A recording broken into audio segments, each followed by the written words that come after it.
देखिए 18 नंबर प्रश्न पर ध्यान दीजिए।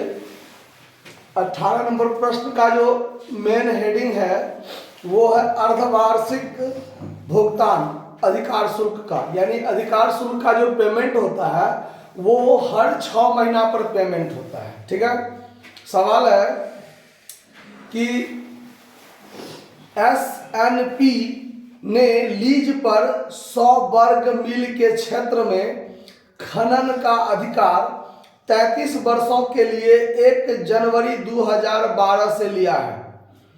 लीज की जो शर्त है वो 1 रुपया प्रति टन के दर से है।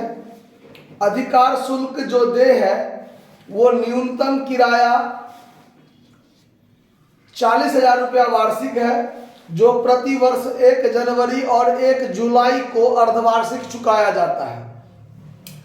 एमएनपी जो है वो लघु कार्य की जो राशि है उसको संपूर्ण अवधि में वसूल कर सकती है। ठीक है, उसके बाद आगे देखिए, आगे कहा गया है कि समाप्त होने वाले वर्ष के लिए जो अर्धवर्ष के लिए उत्पादन हुआ है वो देखिए, सवाल है आपका मात्र 3 साल का दिया हुआ, ठीक है, लेकिन उसको 6 महीना का जो अधिक किया है तो 6 बार दिया हुआ है। 30 जून 2012, 31 दिसंबर 2012, 30 जून 2013, 31 दिसंबर 2013, 30 जून 2014, 31 दिसंबर 2014। ठीक है, यानी उसका जो पुस्तक है वो कैलेंडर वर्ष के आधार पर बंद होता है। कैलेंडर वर्ष का मतलब 1 जनवरी से शुरू होगा और 31 दिसंबर तक चलेगा। ठीक है, अब देखिए सवाल का जो हम एनालिटिकल टेबल बनाएंगे, इसमें लघु कार्य की वसूली की बात दिया हुआ है कि संपूर्ण लीज यानी 33 साल के लिए पट्टा पर लिया है ना, तो 33 साल में कभी भी हम रिक्यूब कर सकते हैं। ठीक है, मतलब कि जो भी शॉर्ट वर्किंग होगा उसको पीएल में ट्रांसफर हम लोग नहीं करेंगे। ठीक है, अब देखिए, अब जब सवाल बनाएंगे हम तो यहां पर एनालिटिकल टेबल बना रहे हैं।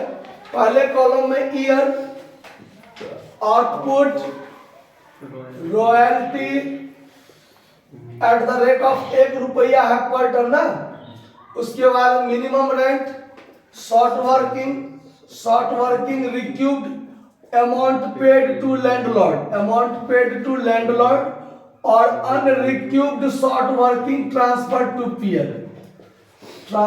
पीएल। ठीक है, अब देखिए यहां हमने मात्र 3 कॉलम बनाया है, लेकिन अब इस हर एक कॉलम को 2 पार्ट में बांटेंगे। ठीक है, तो ये पहला कॉलम जो होगा ये वाला, ये इसमें 2012, 13, 14, लेकिन चूंकि 6 महीना का है तो हर एक को क्या करेंगे हम लोग, 2 पार्ट में बांट दिया। हर एक को 2 पार्ट में बांट दिया, तब ना 6 महीना का होगा। ठीक, अब इसमें देखिए ये जो है आपका 2012 का, ये 2013 का और ये 2014 का हो गया। अब इसमें चूंकि 6 महीना का पीरियड बनाना है तो यहां पर हम 30 जून 31 दिसंबर लिख लेते हैं। ये काम होगा 30 जून और ये होगा 31 दिसंबर। 30 जून 31 दिसंबर, 30 जून 31 दिसंबर। समझ में आ रहा बात? आउटपुट जो है 12,000, 18,000। अब देखिए आउटपुट सबका दिया हुआ है, जून में 12,000, दिसंबर में 18,000, उसके बाद है 40,000, 30,000, 40,000, 30,000, उसके बाद है फिर 39,000, 50,000, 39,000, 50,000। कोई दिक्कत बात को समझने में? अच्छा, अब 1 रुपये प्रति टन रॉयल्टी है, तो जितना आपका मिनिमम रेंट होगा उसी के हिसाब से सेम टू सेम रॉयल्टी हो जाएगा। तो ये भी 12,000, 18,000, 40,000, 30,000, 39,000, 50,000 सेम टू सेम हो गया। अब मिनिमम रेंट में आपको दिमाग क्या लगाना है, देखिए मिनिमम रेंट जो है वो 40,000 रुपया वार्षिक है और सवाल है अर्धवार्षिक यानी 6 महीना वाला। तो 40,000 ये दोनों कॉलम मिला के 40,000 होगा ना। तो छमाही आधार पर लेंगे तो 20,000 यहाँ, 20,000 यहाँ, फिर इसमें भी 20,000, 20,000, फिर यहाँ भी 20,000, यहाँ भी 20,000। ठीक है। अब शॉर्ट वर्किंग जो होगा तो देखिए 2012 में 20,000 छमाही, फर्स्ट छमाही में 20,000 मिनिमम रेट, 12,000 रॉयल्टी, तो यहाँ पर 8,000 शॉर्ट वर्किंग होगा। फिर यहाँ पर 20,000 मिनिमम रेट, 18,000 मतलब रॉयल्टी, तो 2,000 शॉर्ट वर्किंग होगा। उसके बाद आगे किसी भी साल में देखिए शॉर्ट वर्किंग होने की गुंजाइश नहीं है, तो शॉर्ट वर्किंग अगले कभी नहीं होगा। ठीक है। उसके बाद रिक्यूब, तो जिस दोनों में शॉर्ट वर्किंग हुआ है उसमें तो रिक्यूब होने का सवाल ही पैदा नहीं होता है। उसके आगे तो आगे हम कभी भी, सवाल में है कि 33 साल के लिए पट्टा पर लिया है, तो 33 साल में कभी भी हम रिक्यूब कर सकते हैं। तो इसमें क्या है कि ज्यादा 20,000 ज्यादा है। कितना ज्यादा है? और हमारा शॉर्ट वर्किंग कितना है? 10,000। तो हम 10,000 यहीं पर शॉर्ट वर्किंग रिक्यूब कर सकते हैं कि नहीं कर सकते हैं?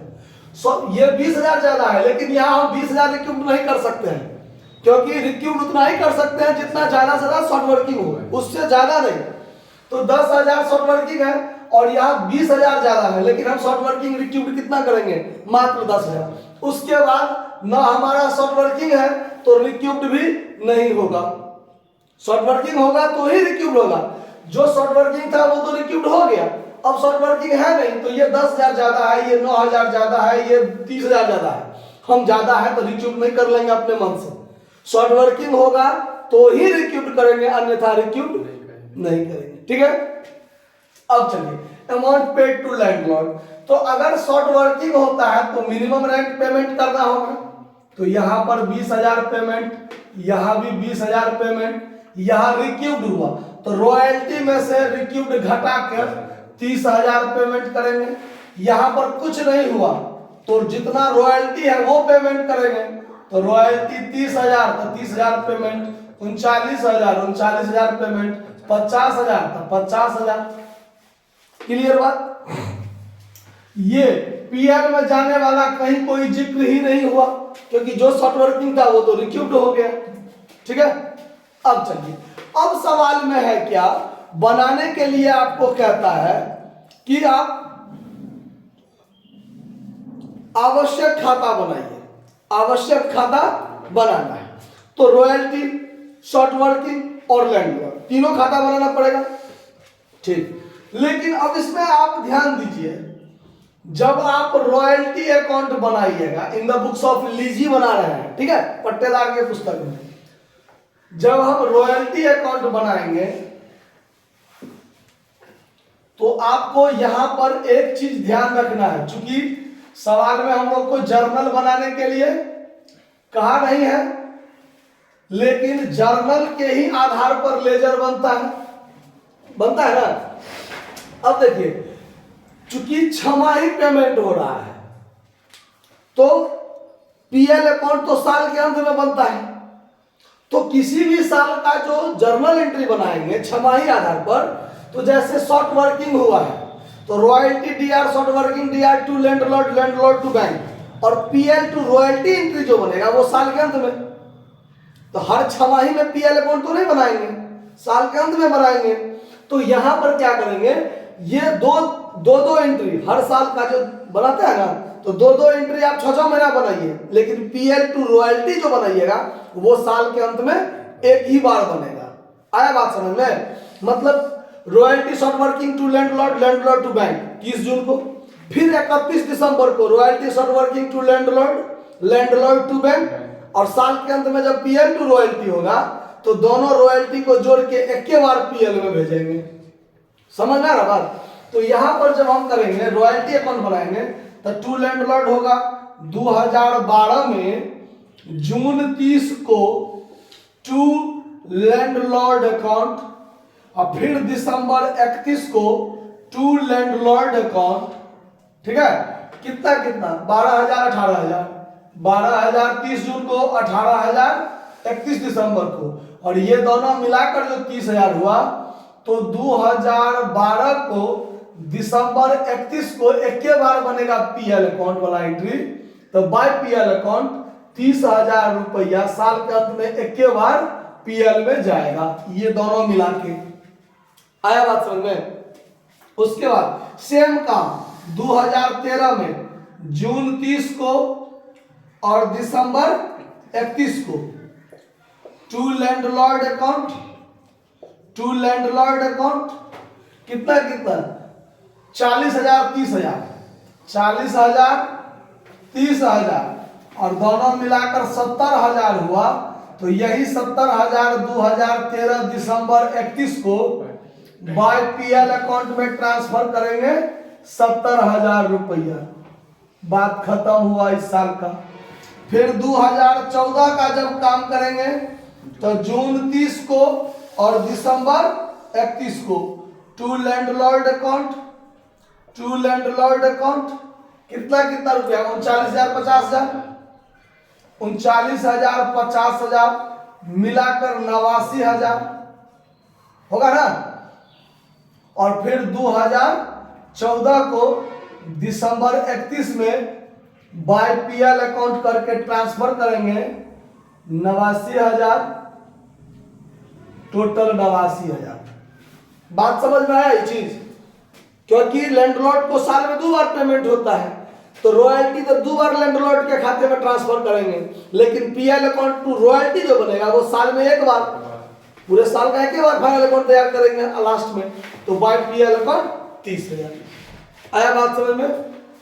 चलिए, क्योंकि खाता तो 31 दिसंबर को बंद होता है ना, ये तो सवाल में स्पष्ट क्लियर है ना। तो पीएल में तो एक ही बार जाएगा, टू लैंडलॉर्ड 2 बार होगा, लेकिन बाय पीएल एक ही बार होगा। आया बात समझ में। चलिए, अब हम लोग बनाएंगे लैंडलॉर्ड अकाउंट।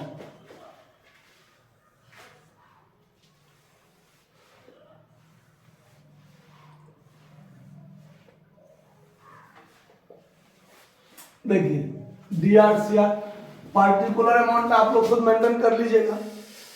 अब देखिए, लैंडलॉर्ड को 2012 में जून 30 को और दिसंबर 31 को 2 बार पेमेंट होगा।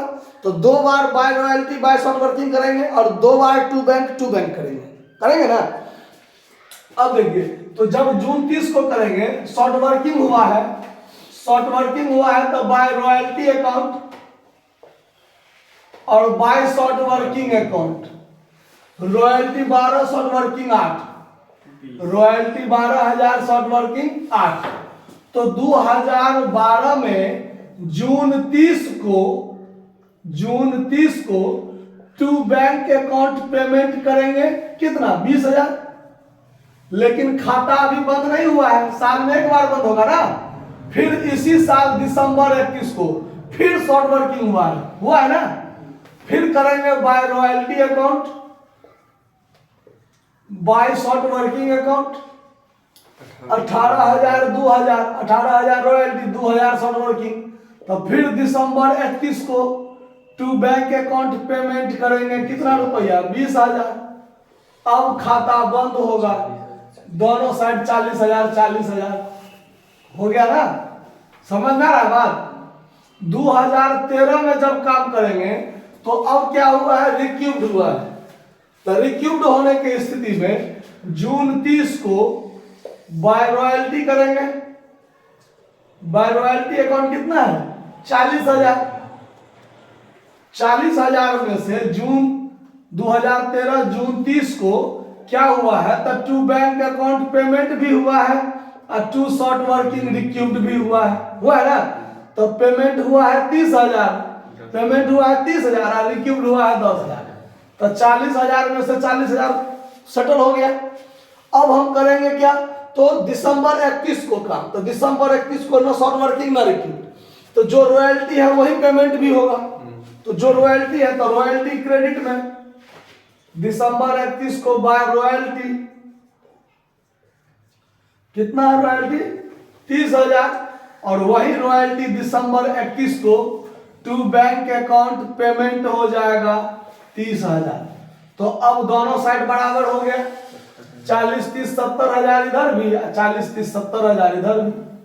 फिर जब 2014 की बात करेंगे तो जून 30 को ना शॉर्ट वर्किंग ना रिक्यूब, दोनों में किस कभी नहीं हुआ, दोनों छमाही में सेम काम। तो वही by royalty to bank, by royalty to bank payment होगा कि नहीं होगा।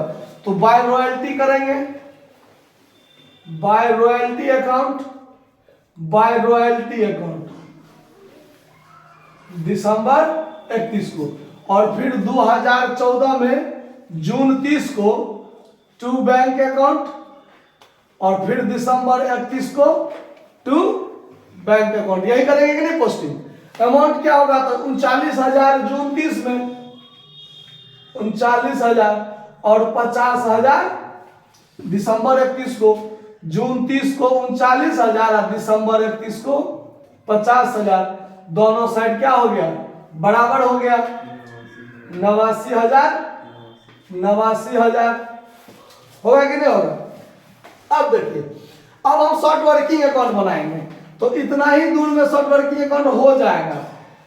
शॉर्ट वर्किंग अकाउंट, क्योंकि 2 ही साल मतलब 6 मतलब 18 महीना का बात है, एक साल में ये और दूसरे साल के फर्स्ट छमाही में ही खत्म हो जाएगा, तो हो जाएगा शायद इतना दूर में। देख लीजिए,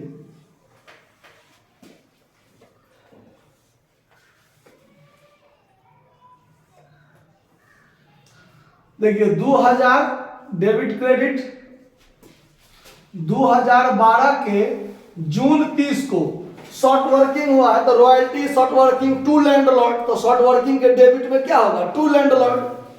तो यहाँ टू लैंडलॉर्ड अकाउंट कितना शॉर्ट वर्किंग हुआ है, 8,000, और साल तो दिसंबर 31 को खत्म होगा, तो दिसंबर 31 में भी शॉर्ट वर्किंग हुआ है, तो यहीं पर हो जाएगा टू लैंडलॉर्ड अकाउंट 2000। तो पहला साल का खाता यहाँ क्या हो गया, समाप्त। तो ये टोटल 10,000, तो 2012 को दिसंबर 31 को टू बैलेंस CD 10,000 होके खत्म हो गया। 2013 में जनवरी 1 को टू बैलेंस BD कीजिए, 10,000 टू बैलेंस BD हो गया, और दिसंबर मतलब जून 30 को वो 10,000 क्या हो गया, रिक्यूब्ड हो गया।